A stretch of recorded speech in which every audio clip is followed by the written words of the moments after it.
성경 66권을 처음 듣는 것처럼 새롭게 올포원에서 함께 읽어가고 있는데요. 오늘은 단 2장으로 이루어진 성경, 학개서를 만나보려고 합니다. 내가 알고 있는 학개, 어떤 책인가요? 근데 성전 재건하면 사실 느헤미야나 여호수아 이렇게 알고 있지만 학개가 굉장히 이 독려했었던 그래서 그렇게 좀 그 정도 우리가 알고 있는데 역시 전도사님.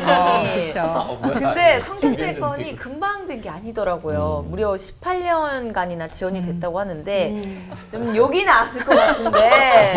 왜? 18년간 지연했다. 오랫동안. 네. 속이 터졌을 것 같다. 네. 네. 이 말로만 아마 학계 성전 곧 할게요 성기자님 뭐 이런 식으로 했었나 보죠. 네, 네. 저도 학계서가 좀 짧아가지고 빨리 이렇게 후다닥 읽어봤는데 이 학계 선지자만 그 맡은 임무에 이렇게 애가 타고 이 백성들은 관심이 전혀 딴 데가 있었던 것 같던데. 예. 네. 그래서 그 학계 선지자가 제일 많이 했던 말이 네 행위들 좀 봐라 제발 좀 네, 이렇게 좀 독촉을 네. 했다고 하는데요. 네. 근데 이왕 성전 건축할 거면 좀 속전속결로 하면 좋은데 이렇게 늑장 부린 이유가 있을까요, 목사님? 네. 있으시다고. 어. 네, 끄덕끄덕 하셨네요. 오늘 이제 말씀을 듣다 보면은 그 궁금증이 좀 풀릴 겁니다. 네. 사실은 그랬던 게 이해하기는 어렵진 않은 것 같아요. 왜냐하면 사실은 나를 바라보면 우선순위에 대한 문제는 항상 이해는 갑니다. 하나님 그건 좀 나중에요. 그렇게 이야기할 때 한 이유는 100가지는 될 수 있을 것 같아요. 그게 이제 100가지. 변명이 아니라 진짜 하나님 그건 나중에 할게요. 할 수 있는 이유는 한 100가지 될 수 있을 것 같은데 근데 거기에 우리의 착각이 있다. 라고 하는 것, 이렇게 말씀드리겠습니다. 네. 네, 결국은 이제 우선순위의 문제 같아요. 우선순위가 이제 그 이스라엘 백성들의 우선순위가 완전히 바뀐 거죠. 그래서 이 학계를 보는 눈이 중간사하고 같이 보는 게 굉장히 중요한 부분인 것 같습니다. 네. 그러니까 예수님 오시기 전까지 있었던 400년 동안의 이스라엘 백성들의 모습이 어떻게 변질되었는가. 그게 사실은 또 하나의 우리가 묵상할 키가 아닌가 생각합니다. 네. 우리가 알다시피 성전 재건은 결국에는 이루어졌는데요. 이렇게 꿈쩍 않던 이스라엘 백성들을 움직인 게 과연 어떤 이유인지 설교에서 그 답을 좀 찾아보도록 하겠습니다. 장찬현 목사님께서 시작해 주시겠습니다. 네. 여러분 반갑습니다. 오늘은 학개서에 대해서 좀 말씀을 나누고 싶은데요. 사실은 조금은 낯설은 이름이라고 할 수 있는데요. 그 절기라고 하는 이름의 뜻을 가지고 있습니다. 어찌 보면 그의 이름처럼 이 마디 절자를 써서 뭔가 꼭 알려주고 싶은 메시지가 오바댜 다음으로 가장 짧은 구약의 말씀이지만은 이 말씀에는 굉장히 핵심적인 메시지가 있는 것 같습니다. 그래서 오늘 좀 그 말씀을 좀 목회적인 차원에서 또 우리의 삶을 좀 돌아보는 차원에서 말씀을 나누면 좋겠다 생각합니다. 저는 이 학개를 말씀을 묵상할 때 그 배경이 어떠한지가 참 중요한 것 같아요. 우리가 그 말이 나온 배경이 있잖아요. 그 배경이 그 학개, 스가랴, 말락이라고 하는 구약의 39권 중에 마지막 부분에 해당되거든요. 그 마지막 부분은 예수님과의 이제 그 마지막 그 연결하는 달이잖아요. 그걸 이제 마지막 말라기부터 예수님 때까지 세례 요한의 등장까지를 중간사라고 합니다. 이 중간사를 다른 말로 하면 암흑기라고 하는데 그만큼 선지자들이 없었고 더 쉽게 말하면 선지자를 다 죽였습니다. 그 선지자들이 더 이상 나타나지 않는 거예요. 또 다른 말로 하면은 선지자들의 말을 듣지 않는 시기가 그 암흑의 시대였습니다. 그래서 그때 유대인들이 선택한 우선순위가 뭐냐 하면 첫 번째가 돈이고 두 번째가 가족입니다. 하나님은 그 다음인 거예요. 먼저 일단 돈을 모아야 되겠다. 너무 오랫동안 지배계층 속에 밀려서 그 늘 노예로 살다 보니까 언제 어떤 전쟁이 날지 모르니까 돈 모으는 것, 금 모으는 것이 인생의 첫 번째 우선순위고 그 두 번째 자기 가족에게 가는 이런 모습은 오늘날도 사실은 크게 다르지 않은 것 같죠. 하나님을 왜 믿냐고 했더니 한 분이 경제적인 부를 위해 혹은 내 자녀의 안락을 위해 틀렸다고 얘기할 수는 없겠지만은 우선순위가 주어가 바뀐 거예요. 저는 학계가 짧은 말씀이지만 주어를 찾는 말씀이 아닌가. 너희의 주인이 누구냐? 주어가 누구냐? 그러니까 이스라엘 백성은 동사에만 혈연이 돼 있었던 거예요. 열심히 살면 되지 뭐. 그래서 성전이 중요하지 않았어요. 그 성전은 사실 건물 이상으로 하나님의 임재와 그들의 삶의 중심에 무엇이 있는지를 보여주는 것이었는데, 그러다 보니까 아까 말씀하신 대로 다 잃어버리고 성전 그건 늦게 줘도 되고, 그 하나님의 수룹바벨을 통해서도 몇 번의 이제 기회를 주셨는데도 불구하고 그걸 잃어버리는 일들이 계속 있었던 것이죠. 그래서 오늘 이제 1장부터 이 나오는 말씀을 우리가 쭉 보면은 그런 수룹바벨에 대한 말씀, 성전에 대한 재촉에 대한 말씀, 너희가 너희 집은 그렇게 지으면서 하나님의 집은 짓지 않느냐라고 하는 이제 견책의 말씀들이 계속 나옵니다. 근데 저는 이것이 세 가지의 단어로 요약이 되면 될 것 같다는 생각이 들어요. 첫 번째는 본질. 너희가 어떤 백성이었냐. 이게 학계가 주는 메시지입니다. 너희는 하나님 백성이다. 아무리 바벨론 땅에서 페르시아 땅에서 그 강대국 속에 사는 것 같지만 너희의 시민권은 하늘에 있다. 너희는 하나님 백성이다. 하나님의 자녀다. 이거 잊으면 안 된다. 아무리 땅에서 잘 살고 돈도 많고 가족들이 흥황하고 할지라도 본질 잃으면 안 된다. 너희는 하나님의 것이다. 근데 두 번째 단어는 변질입니다. 변질된 거예요. 그 본질에서 변질되니까 결국 하나님을 잃어버리고 잘 되는 것 같은데 망합니다. 그러니까 학계는 이것을 아비의 마음을 가지고 얘기하죠. 이러면 다 죽는다. 하나님 떠나면 결국 바벨론이 지금 왕성한 것 같지만 결국은 하루아침에 무너진다. 이게 너희가 역사를 통해 보지 않았냐. 변질되면 안 된다. 그래서 세 번째 메시지가 그래서 변화돼야 된다.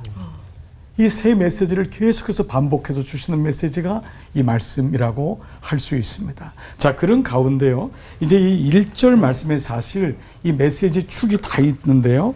다리오 왕 제2년 6째 달 초하루에 라고 하는 첫 번째 말씀이 시작되거든요. 바로 이 말씀 뭐냐면 우리의 실제적인 삶에서 변질과 본질과 변화를 보라는 거예요. 너의 실제적인 삶에, 너의 삶에는 무엇이 변질되는, 무엇이 본질이고 무엇이 변화되고 있느냐. 그 두 번째 말씀은 여호와의 말씀이 선지자 학계로 말미암아, 즉 말씀이 들어가야지만, 말씀이 있어야지만 내가 어디서 변질됐는지를 알 수 있다.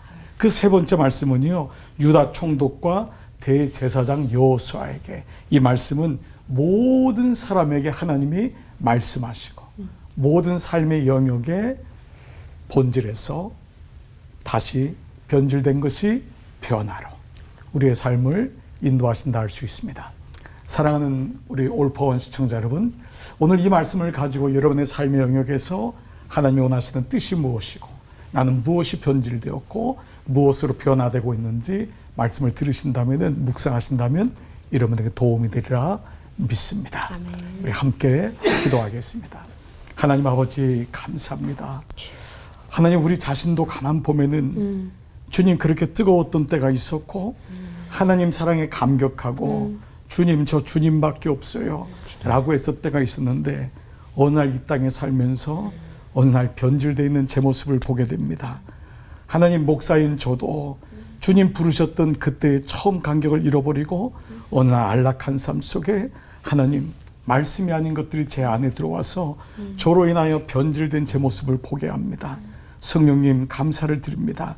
학계를 통하여 우리를 깨닫게 하시니 아멘. 말씀을 통하여 견인해 주시니 감사합니다. 아멘. 이제 변화돼 보겠습니다. 아멘. 그 변화도 내가 변화되는 것이 아니라 주님께 그 변화에 손이 있음을, 주권이 있음을 오늘 믿습니다. 아멘. 학계는 여호와께서라고 하는 주어를 찾으라고 말씀하십니다. 오 주님, 저에게, 우리 모두에게 하나님이란 주어를 다시 회복시켜 주시옵소서. 아멘. 예수님의 이름으로 기도드리옵나이다. 아멘. 아멘.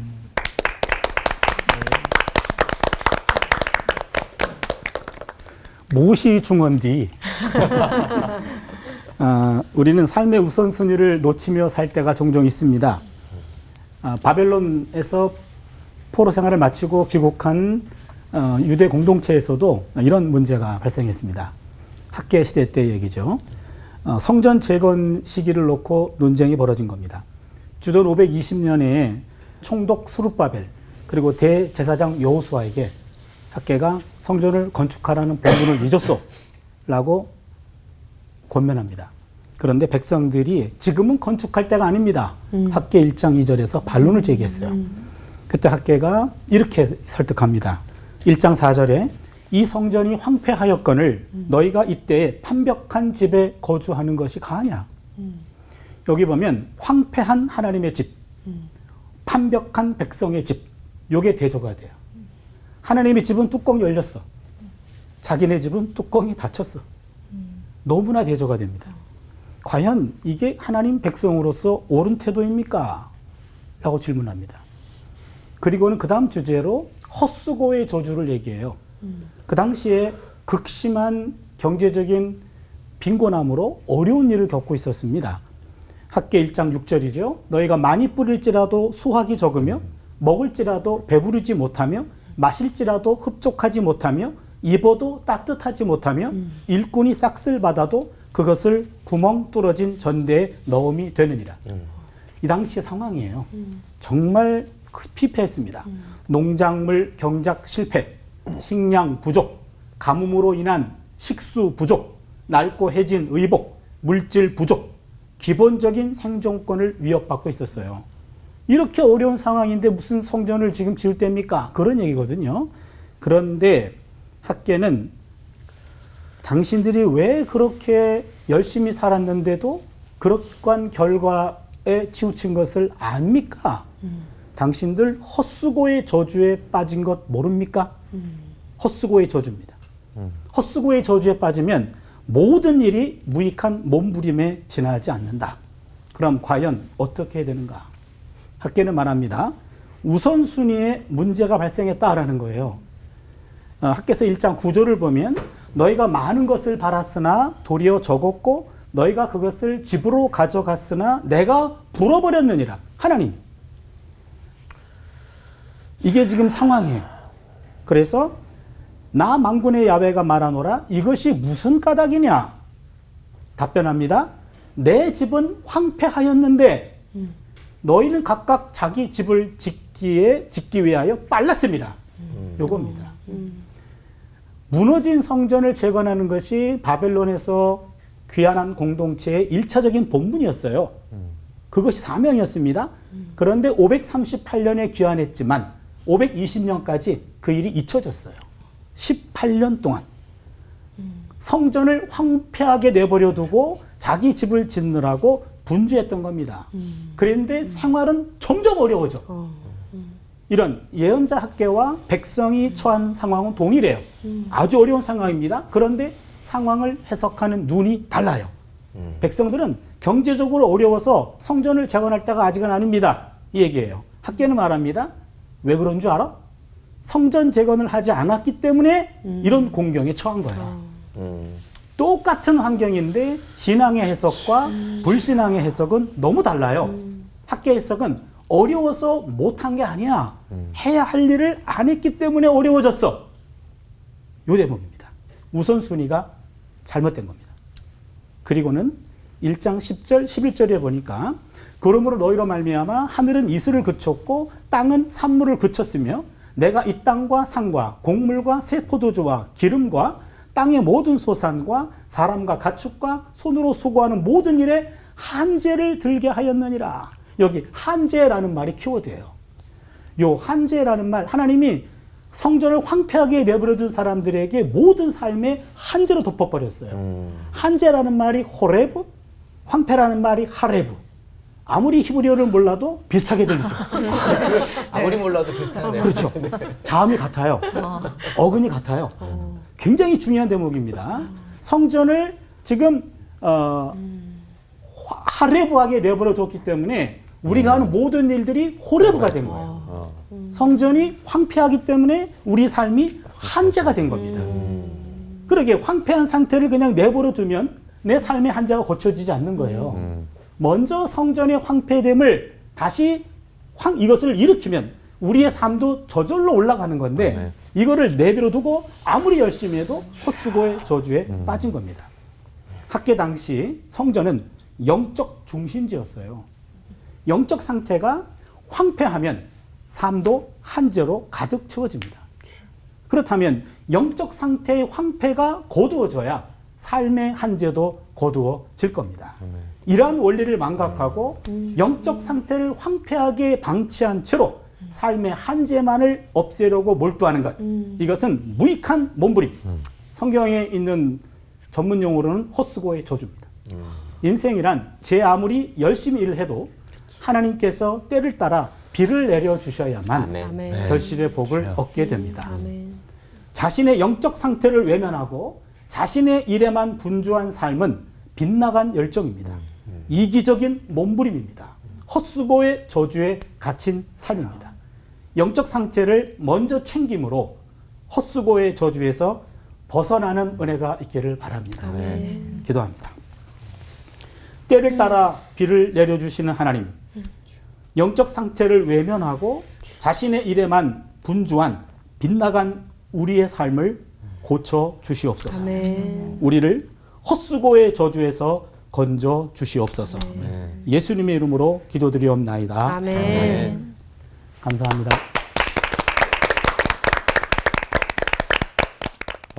학계에서의 메시지는 분명하죠. 힘든 일이지만 성전 건축하자 이런 이야기입니다. 그런데 이때 학계 선지자가 어떤 마음이었을까 이런 생각을 좀 해보았습니다. 학계 선지자의 이름의 뜻이 재밌다 이런 생각했습니다. 명절, 절기 이런 뜻이에요. 그래서 학계가 어떤 명절에 태어났겠다 이런 생각을 합니다. 사실 이름이 아이러니하죠. 명절에 태어났지만 그 잔치를 누릴 수 없었던 시대에 태어났던 학계의 이야기가 대비가 된 것 같습니다. 구약에서는 이름의 뜻을 좀 주의해서 보게 되죠. 왜냐하면 구약 성경에서는 언어의 힘에 대한 이야기가 많이 나옵니다. 하나님께서 말로 천지를 창조하시고 어떤 사람의 인생을 바꿔주시기 위해서 그 사람의 이름을 바꿔주셨어요. 아브람을 아브라함으로, 사레를 사라로 이렇게 바꿔주셨습니다. 선지자들의 이름이나 그들의 자녀들에게 지었던 이름들도 그 뜻이 그 성경에 전하는 내용과 많이 맞닿아 있는 것을 우리가 볼 수가 있습니다. 그런 의미의 학계라는 이름이 학계에서의 메시지를 이해하는데 어떤 도움이 좀 될 수 있겠다 생각하는 것도 무리는 아닐 것 같아요.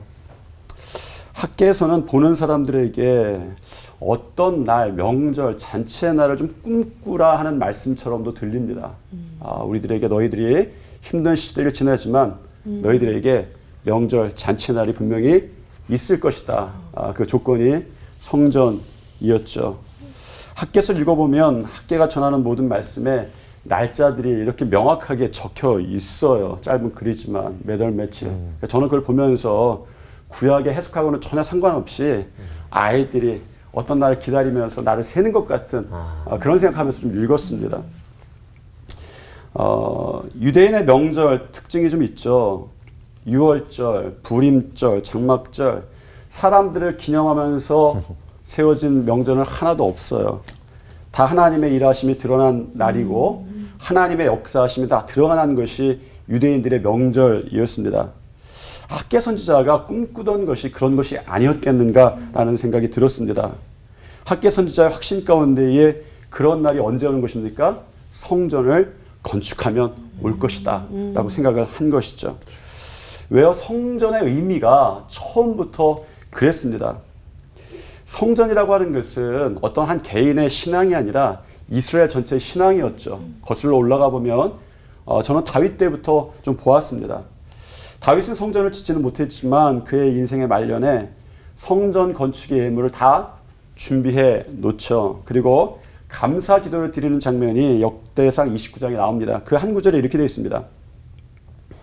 부와 귀가 주께로 말미암고 또 주는 만물의 주자가 되사 손의 권세와 능력이 있사오니 모든 사람을 크게 하심과 강하게 하심이 주의 손에 있나이다. 그러니까 성전을 건축하기 위한 예물을 준비하고 나서 이런 고백을 했던 거죠. 다윗은 인생의 단맛과 쓴맛을 다 보았습니다. 다윗은 쫓겨다니면서 많은 죽음의 위기를 넘겼죠. 사실 목동에서 또 이스라엘 왕이 되기도 했습니다. 재물의 축복도 받았죠. 부와 기도 받았습니다. 그런데 다윗이 그 고백 가운데 깨달은 것이 있습니다. 단맛 쓴맛의 결론이죠. 모든 것이 다 주의 손에 있었습니다. 그리고 있을 것입니다. 라는 것이죠. 이것이 다윗이 성전 건축 예배를 드리면서 기도 가운데 고백한 내용입니다.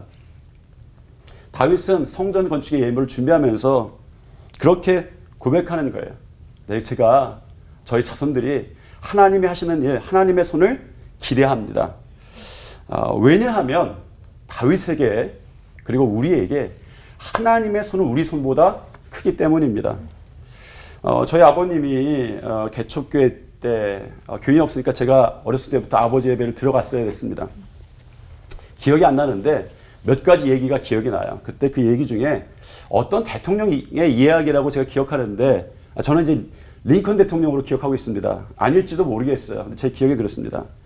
링컨 대통령의 어린 시절 이야기인데 아버지를 따라서 잡화점에 갔어요.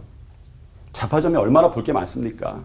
아이가 얌전하게 있어서 그 주인이 대견한 거예요. 어떻게 애가 저렇게 가만히 얌전하게 있지? 더군다나 그 앞에 사탕 바구니 앞에서 이렇게 가만히 서 있는 거예요. 대견하게 본 주인이 링컨에게 한 주먹을 쥐어서 가라 이렇게 말을 했습니다. 그런데 어린 링컨이 꼼짝도 안 하는 거예요. 가만히 있어서 그것만 바라보고 있는 것이었습니다. 좀 특이하죠. 보통 어린이들은 그렇지 않습니다. 어른들도 안 그래요. 근데 어린애들은 특별히 안 그러는데 너무 아주 귀한 거예요. 조금이라도 참는 것이 대단한 정도입니다. 보다 못한 주인이 덥석 사탕을 쥐어서 링컨 손에 쥐어줬습니다. 이번에는 링컨이 두 손으로 그것을 받았어요. 링컨과 가게를 나가던 링컨의 아빠가 물었습니다. 주인이 허락한 것을 왜 안 했는지 아빠도 궁금한 거예요. 그래서 링컨에게 물었습니다. 그랬더니 링컨이 이렇게 대답을 하게 되죠. 주인 아저씨가 쥐어주면 더 많이 쥐어주잖아요. 다윗이 깨닫고 고백한 것이 있습니다. 하나님이 하시는 손의 크기가 다르다라는 것이었습니다. 이 신앙의 학계 선지자 입을 통해서도 외쳐지는 것이죠. 만군의 여호와가 말하노라. 그러나 오늘부터 내가 너에게 복을 주리라. 아멘. 그 사람들은 자기의 복을 위해서 자기의 삶에 일했는데 학계 선지자는 외치는 거예요. 만군의 여호와가 말하노라. 내가 이제부터 복을 주겠다 말씀하시는 것이죠. 지금도 마찬가지입니다. 하나님의 손이 내 손보다 큰데 우리가 그것을 너무 잘 잊어버려요. 성전을 회복하자 무슨 의미입니까? 우리 손보다 크신 하나님의 손 위에 우리를 올려드리는 일이죠. 기대가 되는 것이죠. 내가 할 수 있는 일이 아니라 그 성전의 주인 되시는 하나님이 하시는 일들이 여러분들에게 시작될 줄 믿습니다. 기도하시겠습니다. 하나님, 우리의 손 위에 있던 우리의 인생을 당신의 손 위에 올려놓겠습니다. 아멘. 우리의 삶 가운데에 성전을 회복할 수 있도록 힘 주시옵소서. 아멘. 예수님 이름으로 기도드립니다. 아멘. 아멘.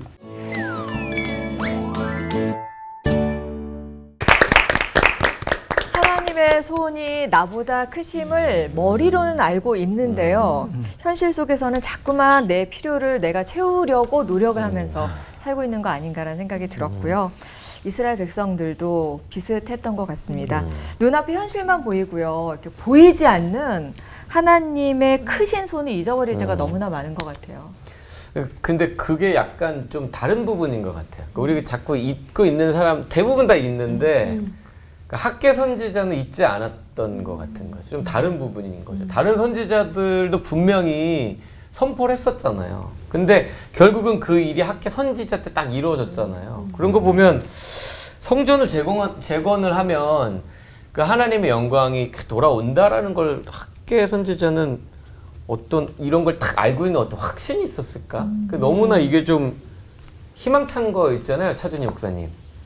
오, 네. 나한테 묻는 거였어요? 갑자기 딱 기습 질문인데 왜 이렇게 확신을 했을까요? 학계 선지자만 더? 성전이 재건될 것이다, 하나님의 영광이 돌아올 것이다 라고 하는 것은 그전 예언자들도 약속을 했거든요. 그렇죠? 그 에스겔서 40장부터 48장까지가 에스겔의 새 성전 환상이에요. 바벨론 포로로 끌려가 있었던 에스겔이 573년, 성경에 연대도 나와요. 573년에 예루살렘을 떠났던 야훼의 영광이 성전에 들어올 것입니다. 573년에 했어요.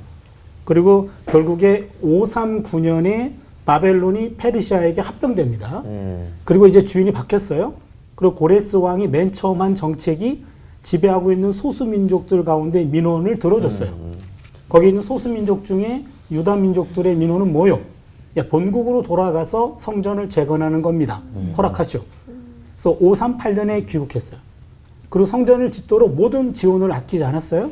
그런데 거기서 문제가 생겼어요. 예, 귀환한 사람들에게 지라 그랬지 거기 남아 있었던 사람들하고 한테는 허락하지 않았다. 일종의 정치적인 문제예요. 성전을 누가 짓느냐에 따라서 주도권이 달라지니까 끌려온 사람들이 우리가 받은 명령이다. 너희들에게 명령한 바가 없다. 그랬더니 사마리아 위 북쪽 지역 사람들이 이건 우리 하나님 성전인데 왜 우리가 못 짓느냐 이렇게 된 거예요. 근데 홀로 지라 그랬다. 그게 에스라 4장에 나오거든요. 그런 정치적인 문제 때문에 조직적으로 체계적으로 반발을 해가지고 결국 18년 동안 늦춰진 거죠. 그리고 이제는 에스겔 학계 시대가 온 거예요. 그게 520년이죠. 근데 520년에 다시 학계가 이야기를 하는데 경제적인 상황이 말이 아니야 이제는. 정치적인 문제가 아니고 완전히 아까도 말씀드렸듯이 생활이 무너졌어.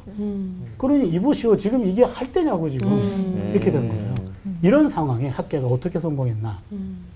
예, 잘 보셨는데 모든 예언자 가운데 그의 예언이 백성들에게 억셉돼 가지고 실현된 거는 별로 없어요. 없었죠.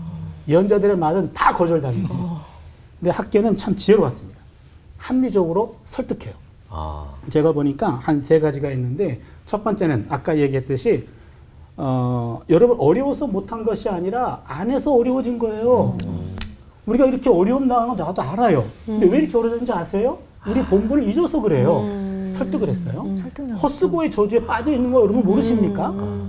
설득했어요. 두 번째는 이 사람들이 성전을 재건하라 그러니까 솔로몬 성전을 생각했던 거예요. 아니 어떻게 그거를 우리가 그런데 솔로몬 성전은 지금 학계가 지으란 성전하고 너무 달라요. 학계는 1장 8절에서 뒷산에 올라가서 나무를 베어다가 지라는 거예요. 소박한 성전을 지라는 거예요. 일단 지어라. 그렇죠. 솔로몬 성전은 레바논의 백향목, 그 다음에는 크고 귀한 돌, 수입돌이에요. 대리석. 그 다음에 페니키아에 있는 기술자들, 외국인 전문가들이 와가지고 졌어요. 근데 학계는요, 뒷산에 올라가서 나무 베어봐. 이태리 원목 필요 없어. 돌도 쓸 필요 없어. 그 다음에 기술자 필요 없어. 당신들이 해. 이런 걸 요구했어요. 그러니 백성들이 우리도 할 수 있네. 그게 두 번째고 소박한 성전을 요구했어요. 우리 사정의 상황에 맞는. 마지막 세 번째는요. 그게 지어지면 우리에게 어떤 복이 많은 줄 아냐. 2가지를 얘기했어요. 내가 그것으로 말미암아 기뻐하겠다. 기뻐하다는 말은 전문 용어예요. 이것은 합법적인 제물로 인정해 주겠다. 이렇게 소박한 성전이지만 내가 인정해 줄게. 내 집으로. 두 번째는 내가 영광을 얻으리라. 요게 원어가 나는 나의 영광을 보리다. 그러니까 그 안에서 영광을 본대요. 그 성도들이 성전을 통해서 영광을 경험하는 거예요. 그 당시 영광이라는 용어는 구원, 복, 평화예요. 그러면 성전을 지라는 것은 하나님이 야, 내 집은 뚜껑이 열렸거든. 어떻게 너네 집은 그래도 기분이라도 있잖아. 시샘이 아니고 소박한 성전이라도 지어주면 복이 시작되는데 하나님 준비가 돼 있는데 너네 좀 최소한의 정성을 보여줄 수 없니? 요 3가지였어요. 이것에 마음의 문이 열렸고 그 다음에 드디어 수룹바벨, 여호수아, 백성들까지도 힘을 합쳐서 성전을 재건하게 되죠. 근데 이런 하나님의 말씀을 알 리가 없잖아요, 백성들은. 그래서 자기 살 길 찾기가 좀 바빴을 것 같은데 그 솔로몬 때 지은 성전과 또 또 이 시대 때 지은 성전이 많이 좀 지금 목사님 말씀 좀 달랐잖아요. 좀 작고 좀 이렇게 초라했다고 이렇게 하는데 그러면 또 그 성전을 보고 백성들의 사기가 좀 올라가지 않았을 것 같은데 솔로몬 때 보였던 그 영광의 구름도 안 보이는 그 상황에서 하나님께서 나중 영광이 더 클 것이다 라는 이 하나님의 그 하신 말씀이 귀에 들어왔을까요? 백성들이? 그 솔로몬의 그 성전을 경험했던 노인들도 거기 있던 것 같아요. 그러면서 막상 성전을 짓는 과정이나 지어지는 거 보니까 실망이 좀 됐던 것 같아요. 야, 저거 가지고 될까? 그러니까 우리 삶에 그런 일들이 참 많잖아요. 야, 그거 가지고 될까? 겉모양 보고. 그런데 중요한 건 하나님께서 이 학계를 통해서 하시는 말씀이 그런 거죠. 성전이라고 하는 것은 그릇이에요. 하나님을 담는 그릇인 거예요. 사실은 그릇을 잘 준비해 놓고 담기만 하면 거기에 누가 오시느냐에 따라서 영광이 달라지는 거죠. 학계가 믿은 건 그걸 것 같고요. 나중 영광이라고 하는 것은 사실 예수님에 대한 예표인 거거든요. 예수님도 말구유에 처음에 담기셨잖아요. 그런데 그때 이런 소리가 들렸어요. 하늘에서는 영광, 땅에서는 평화. 구유에 담기셨지만 그분이 오니까 영광이 있는 것이죠. 그래서 우리에게도 그런 신앙이 좀 중요한 것 같아요. 우리가 건 모양을 잘 만드는 게 아니라 그릇을 만들고 있다. 성전이라고 하는 것은 그런 것 같아요. 내 삶에 주님을 주인으로 모시는 그릇이 성전이다. 이렇게 생각을 합니다. 네. 깨끗하게 닦아만 놓으면 된다. 그래야 쓰임받는 그릇이 된다. 이런 얘기 들었던 기억도 또 나네요. 제가 마침 네. 생각한 부분입니다. 통했어요. 네. 이 신앙이라는 게 해석을 잘해야 한다라는 얘기들이 있잖아요.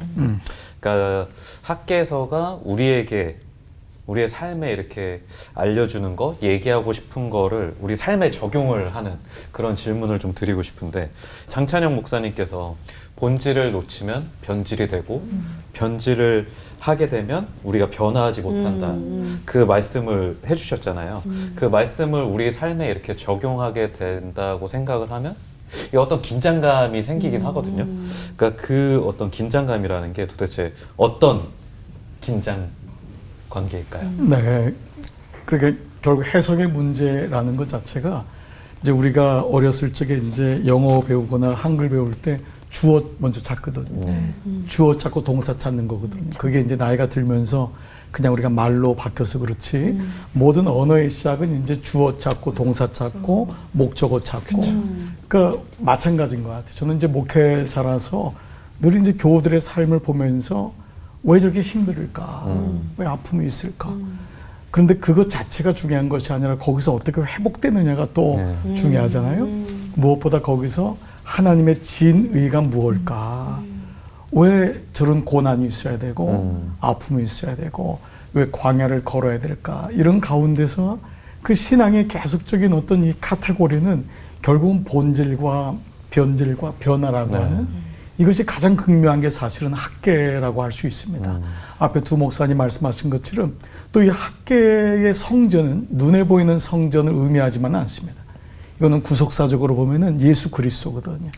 중간사에 있는 마지막 말씀은 결국 예수 그리스도 당신이 성전인 것을 우리에게 보여주기 때문에 내 삶에는 first joy, 우리가 joy 할 때 first Jesus. 진짜 기쁨이 오려면은 예수님이. second others. 그리고 비로소 이웃들이 보이고 third, 그 다음에 세 번째가 yourself. 바로 당신 자신을 본다고 하는. 근데 이 중간사 속에서 그들은 돈과 가족을 잡았다 그랬잖아요. 이게 오늘날까지 유대인이 가지고 있는 그 권세와 오늘날 세계 흐름 아니에요? 근데 그것이 누구로부터 왔는지를 잊어버리니까 결국 변질되고 그래서 결국 우리의 삶의 긴장은 매 순간마다 주님 저에게 건강을 누가 주셨죠? 맞아요. 이 아이의 주인은 누구지요? 제 아내의 주인은 누구지요? 우리 교회의 주인은 누구지요? 그러니까 목회를 하면서 목사가 깜짝깜짝 놀랄 때가 있어요. 제가 다 사인을 하거든요. 마지막에 어느 순간에 내가 주인 같은 거예요. 그걸 한 번 호흡을 가다듬고 기도해야 되는데 너무 당연한 거예요. 내 마지막 사인이면은 모든 게 일사천리가 된다 라고 하는 그 마음이 어느 날 내가 주어 찾기가 희미해졌구나. 그때마다 제 스스로가 긴장을 갖는 거예요. 제가 부목사님들하고도 내가 당신들의 담임이지만 선배 목사지만 주인이 아니다. 하나님이 똑같이 당신도 하나님의 아버지고 나도 하나님의 아버지거든. 제 아이한테도 너도 하나님의 아버지고 나도 하나님의 아버지야. 그러면 하나님만이 주인이다. 그게 묘한 그러나 그 딱딱한 긴장이 아니고 삶에서 늘 그것이 되새겨진다면 저는 정말 학교 말씀이 우리에게 오랫동안 기억에 남을 것 같습니다. 네. 성전 재건이라는 측면으로 보지만 하나님을 최우선으로 그리고 주인의 자리로 모셔드리는 게 우선순위구나라는 걸 깨닫게 되는데요. 그런 신앙 고백을 삶으로 지금까지 어떻게 드리고 있었나 살펴보게 되는 시간입니다. 근데 신앙을 가지고 있지만 이렇게 덜컥덜컥 돌발 상황이 있지 않습니까? 우리 포원에도 요즘 제작진이 그렇죠. 완전 흠뻑 네. 빠져 있어요. 돌발 질문. 재밌나 봐요. 네, 어떤 분이 가지고 계신가요? 찾아볼까요? 예, 찾아보시죠. 방송 밑에 깔려 있습니다. 아하. 아하. 아무도 몰랐던. 저도 몰랐던. 네. 저희도 몰라요 질문. 저희도 모릅니다. 자, 빨리빨리 대답해 질문 주세요. 바로 네. 드리도록 네. 하겠습니다. 자, 목사님들도 학계 선지자처럼 말씀을 전해도 답답하고 속 터진 적이 있다 없다. 하나, 둘, 셋. 있다. 있다. 예. 네, 당연히 있으실 것 다 같아요. 있으시네요. 네. 그러면은 답변은 네. 좀 이따가. 네. 이따가. 다음 그리고 질문. 다음 질문 바로 들어갑니다. 나도 하나님께 독촉을 받았지만 할게요 하면서 미루고 도망친 적이 있다 없다. 하나, 둘, 셋. 있다. 그럼. 생각할 틈을 드리면 안 될 것 같아서 네. 바로 세 번째 다음 질문 질문. 들어가겠습니다. 세 번째도 있어요? 네, 그럼요. 네, 네. 자, 나에게도 선지자들처럼 성도들에게 지금 당장 이것만은 이것부터 합시다 하고 간절히 부탁하고 싶은 말이 있다 없다. 그건 있죠. 제일 빠르셨어요. 다 있어요. 다 있어요. 다 네. 있습니다. 여쭤보기도 전에. 문제가 세 문제인데 다 있다. 네, 세 분 다 있으시네요. 100% 정답. 네. 와, 질문이 어마어마한데요. 자, 질문 3개를 이렇게 드렸는데 거기에 대한 좀 어떤 점에 있다의 설명을 좀 하고 싶으신지 장창현 변론할 선생님. 기회를. 네, 네. 저는 순서대로 해야 될 것 같은데 네, 첫 네. 번째 사람들이 답답하고 답답할 답답하다. 때가 누구나 정말 있을 안 것 바뀌는 같아요. 그러니까 이게 질문인 것 같아요. 목회자들에게는 정말 성도들은 변할까? 이게 정말 아주 중요한 네, 질문인 것 맞아요. 같아요. 참 이게 또 함부로 말하기도 어렵고 그런데 어느 날 그것 때문에 지치고 어려워요. 제 스스로도. 그런데 일단은 제 자신을 이제 보게 되면서 근데 본질적인 도달하게 되는 것 같아요. 사람이 물론 바뀌지만 하나님의 의롭게 여기신 거지 내가 의로워져서 주님이 나를 자녀 삼으신 건 아니잖아요. 이 아이가 바뀐다고 해서 내 자녀고 바뀌지 않는다고 해서 내 자녀가 아닌 건 아니거든요. 하나님의 일방적인 선택인데 성경의 주제가 뭔가 했더니 내가 바뀌는 게 아니라 하나님이 바꾸시는 거예요. 아멘. 하나님이 마음을 바꾸시더라고요. 아멘. 하나님이 우리를 향해서 진노하시겠다고 했다가 용서하시고 그러면서 당신 아들까지 주시고 그 마음을 알게 되면은 어느 날 이게 이상한 게 아니구나. 결국 하나님이 하신다. 근데 그 마음을 보게 되는 것 같습니다. 근데 이제 답답하죠. 말씀을 전할 때 성도들이 내가 원했기 때문에 변하는 것이 아니라 정말 변하면 하나님의 축복된 길을 갈 텐데 아쉬움이 좀 있죠. 네. 그런데 그런 전에 이제 변화에 대해서 이야기할 때 설교자의 고민은 항상 그거예요. 내가 그렇게 살기 때문에 설교하는 것이 아니라 설교를 하기 때문에 그렇게 살려고 노력을 하는 거죠. 그래서 사실은 성도들 보면서 답답해하기 전에 저에 대한 답답함도 있어요.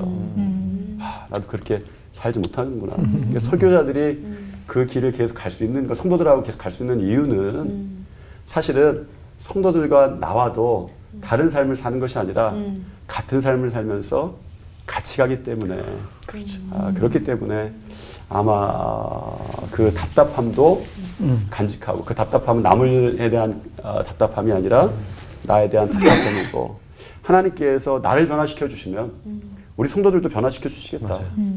이런 믿음이 좀 있죠. 네, 저는 우리 정 목사님 말씀이 참 이해가 되고 좀 더 이어서 말씀을 드린다면 아까 세 번째 목회자가 이것만은 얘기하고 싶은 그 마음이 있잖아요. 우리가 왜 목회자가 이제 인간적인 마음은 이해가 되는데 어느 날 이제 깨닫고 무릎 꿇게 되는 게 내 얘기 때문에 저분이 변하는 게 아니죠. 근데 우리 마음속에는 어떤 보채이 있냐면 이렇게까지 말씀을 준비했는데 이렇게까지 내가 쏟아붓고 하는데도 어떻게 안 바뀌냐. 모든 부모들이 그 마음이잖아요. 근데 어느 순간에 정말 이것마저 하나님이 내려놓게 하시는 거예요. 네가 변화시키는 게 아니다. 내가 결국은 나의 때에 나의 방법으로 그들을 변화시키기 위해서. 그래서 오늘 학교에서 말씀처럼 전하는 거예요. 듣든 안 듣든 그 마음을 가지고 하나님 마음에 순종하여. 그래서 저는 교우들에게 정말 한 가지 만약만 유언처럼 말씀을 하라고 한다면 말씀 안에 끝까지 붙어 있어요. 말씀 안에 붙어 있어요. 아무리 힘들고 지금 변화가 되지 않는 것 같고 너 스스로가 너를 볼 때 낙심하고 나는 뭔가라는 그 마음이 들 때가 너무 많잖아요. 그때마다 제가 지난주에도 한 청년이 교회에서 지나가는데 목사님 저 교회 안 나올래요. 그러는 거예요. 왜 그러냐 그랬더니 나는 아무리 봐도 소망이 없대요. 난 변하질 않는다. 목사님이 그렇게 예배를 목사님이 교회에서 이렇게 사람들이 은혜 받는다고 하는데 나는 은혜하고 관계가 없는 것 같아요. 그 마음이 오는 거예요. 맞아요. 결국은 그 아이 손을 잡고 말한 게 붙어만 있어라. 붙어 있어라. 떠나지 마라. 그게 아마 가장 정말 하고 싶은 그런 마음이 아닌가. 저는 오늘 그 학계 말씀과 연관지어서 우리 성도들에게 조금 하고 싶은 얘기가 있다면 성전을 건축하되 주말에 주일에 건축하지 말고 삶에 건축하자. 이런 얘기를 하고 싶어요. 그러니까 우리가 실수하는 게 아까 이제 우선순위에 대한 이야기도 했는데 우선순위는 분리시켜 놓으면 우선순위가 분명히 바뀌어 버립니다. 성전이 우리의 삶에 들어왔을 때 항상 우선순위가 있는 거죠. 지금 이제 뭐 코로나도 지나고 우리 삶 가운데 오라 우리가 여호와께 돌아가자 이런 구호들이 많이 외쳐지는데 하나님 전으로 돌아오는 것만이 아니라 삶에서 성전이 좀 회복돼야 될 것 같아요. 예. 성전 재건이라는 측면에 있어서 우리가 어떤 건물이나 이렇게 외적인 것만 생각했다면 우리 내적으로 우리 삶에 어떻게 성전을 만들고 하나님과 동행할 것인가에 대한 문제일 것 같고요. 그렇게 또 순종하는 삶을 살아야 될 텐데 잘 안 되죠, 그게. 그래도 살아야죠. 살아야 됩니다. 순종의 삶은. 아멘. 근데 사실 저보다 더 이 옆에 계신 세 분의 목사님의 순종의 사람이어서 하나님께 맡겼을 때 일어나는 놀랍고 위대한 일들을 많이 보셨을 것 같은데 내 손보다 크신 하나님의 손을 뼈저리게 느낀 경험이 있다면 말씀해 주시면 감사하겠습니다. 저는 그 1994년에 제가 교수가 됐어요. 그리고 한 2005년쯤에 또 다른 대학, 세상적으로 보면 더 좋은 대학, 연봉도 한 2배, 그렇게 되고 사회적으로도 많이 알려진 거기를 이제 갈 수 있는 기회가 주어졌는데 기도에 들어갔죠. 그러니 이거를 내가 계속 여기 있을 건지 거기를 갈 건지. 근데 저희 장모님이 기도 많이 하시는 분인데 장모님이 하시는 말씀이 어느 쪽이 차목사를 더 필요로 할까? 네, 내가 필요로 한 것은 거기에요. 그렇죠? 근데 내 기준이 아니고 어느 쪽이 더 차목사를 필요할까? 그렇게 얘기하시는 거예요. 그 얘기는 저희 어제 장모님은 그냥 있는 그곳이 더 차목사가 필요하지 않을까? 그런 거예요. 2005년에 저로서는 당장이 중요한 결정을 내린 거죠. 요나서를 보면서 그때 생각을 했어요. 니느웨하고 다시스. 요나가 가고 싶은 것은 다시스. 요나를 필요로 하는 것은 니느웨. 하나님은 어떤 길로 가기를 원할까? 내가 주어가 아니라 내가 목적어인 것을 택해야 되지 않을까? 그래서 저로서는 굉장히 좀 가슴 쓰리게 그걸 내려놓고 그냥 있게 되었죠. 네, 그렇게 돼서 2005년은 지금 2023년이니까 지금 10몇 년 지난 거잖아요. 18년. 제가 지난 학기 안식년을 다녀왔잖아요. 한 학기 동안 미국에를 석 달 있었는데 우리 한세대학교에 있음으로 말미암아 수많은 제자들이 배출이 돼가지고 우리 제자들은 다 목회자들이에요. 나를 내가 가려고 했던 데는 신학대가 아니었으니까. 전 세계에 흩어져 있는 제자들을 보면서 그리고 그 제자들이 찾아오는 거예요. 또. 연락을 받고. 내가 교수님한테 그때 짜장면 한 그릇을 얻어먹었는데 지금은 제가 접대할 수 있는 기회가 됐습니다. 이러면서 저한테 용돈을 주고 그걸 내가 이렇게 늙었나? 기분이 묘했어요. 묘했는데 내가 지나온 선택에 대해서 더 큰 손이 있었구나. 그래서 그것을 좀 간증하고 싶어요. 저는 은혜 받고 보니까 이런 생각이 저절로 들어요. 하나님의 손 위에 올려드리기만 하면 뭐든지 된다. 이런 생각이 저한테 확실히 드는 거예요. 왜냐하면 저희 아버님이 사실은 개척교회 목사님이었어요. 뭐 섬에서 목회하시고 뭐 이랬는데 그러니까 개척교회 목회자라고 하는 건 저한테 많은 일들이 있었다는 것이죠. 열등의식도 있었고 가난도 있었고 뭐 그게 너무 많았어요. 그러니까 하나님이 싫을 정도로 많았었어요. 그런데 어느 순간 제 인생에 하나님을 만나고 나서 하나님께서 참 재밌는 게 그런 것들은 아픈 부위니까 딱 잘라내 수술해서 건강한 모습만 너에게 남겨줄게 이런 게 아니라 어느 순간에 보니까 하나님의 손 위에 올려진 상처도 정말 귀한 흔적이 돼버렸어요. 나한테. 어떨 때는 야 내가 네 상처도 정말 필요했었는데 너 그 상처 너무 잘했어. 어렸을 때 그렇게 고통받던 거 그래 내가 쓸 일이 있다. 이런 게 있을 때마다 제가 너무 좋은 거예요. 그래서 사실 저는 언젠가 그런 말씀을 좀 드릴 기회가 있을지 모르겠지만 열등의식이 굉장히 많았어요. 근데 요즘에 참 재밌는 게 그런 게 하나도 없어요. 어떤 자리에 가도 누굴 만나도 그런 게 없어졌어요. 어느새. 근데 이렇게 돌아보면 하나님께서 그 옛날부터 지금까지 손 위에 내 인생을 올려놓으시기에 너무 넉넉하시다. 이런 생각이 듭니다. 그래서 그게 저는 하나님의 손이 크시다라고 하는 걸 살면서 그런 걸 굉장히 많이 느껴요. 자, 바로 오늘이 우리 하나님께서 제일 기뻐하시고 축복하시면서 우리를 만나주시는 그날이 됐으면 좋겠습니다. 하나님을 우선순위로 하면 매일매일이 명절이라는 말씀 또 다시 한번 기억하면서 오늘 끝인사 외쳐보도록 하죠. 자, 볼품이 없어도 맡겨만 주십시오. 하나님이 주시는 힘으로 진짜 잘해보겠습니다. 아멘으로 하나 되는 시간 올보